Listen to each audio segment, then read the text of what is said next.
kulanti wanaagsan meel kasto aad joogtaan ku soo dhawaada warka TV-ga Hilaac qodobada aad daawan doontaan waxa kamid ah Ra'iisul Wasaaraha Xukuumadda Federaalka Soomaaliya ayaa wuxuu beesha caalamka kala hadlay sidii loo dhameyn lahaa arrimaha doorashooyinka dalka.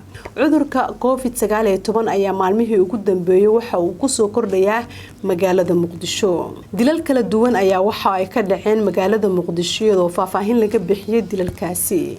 Maamulka gobolka Banaadir ayaa waxa uu ka hadlay qaraxyo ka dhacay magaalada Muqdisho.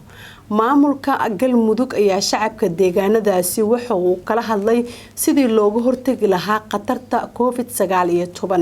Maamulka gobolka Banaadir ayaa waxa uu sheegay in muhiim ay tahay in laga hadlo oo laga hortago COVID-19 oo ku fidaya xaafadaha magaalada Muqdisho. guud ahaan warka TV-ga Hilaac waa naga inta